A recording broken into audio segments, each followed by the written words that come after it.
வணக்கம். திராட்சை பழம். திராட்சை சுவையான பழம், அபரிதமான சத்துக்களை கொண்டது என்றாலும் எளிதில் சீரணமாக கூடியது. பச்சை, கருப்பு, நீலம் என்று 3 நிறங்களில் இருக்கும். பயன்களும் மருத்துவ குணங்களும். திராட்சை பழத்தால் வறட்சி, தாகம், சரீர வெப்பம், கபக்கட்டு நீங்கும், இரத்தம் விருத்தியாகும், மூளைத்திறன் அதிகரிக்கும். திராட்சை உண்பதன் மூலம் விரும்பிய பலனை பெற முடியும்.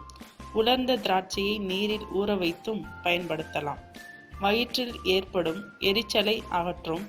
ஆஸ்துமாவில் திராட்சை மற்றும் திராட்சை ரசம் அற்புத பலனை அளிக்கும். திராட்சையில் பொட்டாசிய உப்பும் தண்ணீரும் அதிக அளவு உண்டு. சிறுநீரக அலர்ஜியை போக்கும். திராட்சை ஈரலின் இயக்கத்தை தூண்டும். பித்தநீர் சுரப்பை அதிகரிக்கும். திராட்சை இரத்த விருத்திக்கு உதவும். குழந்தைகளின் மலச்சிக்கல், பல் தொந்தரவுகளில் குணம் காண திராட்சையை பயன்படுத்துவது வீட்டு வைத்தியம். மேலும் விவரங்களுக்கு சேனலை சப்ஸ்கிரைப் செய்யவும். நன்றி.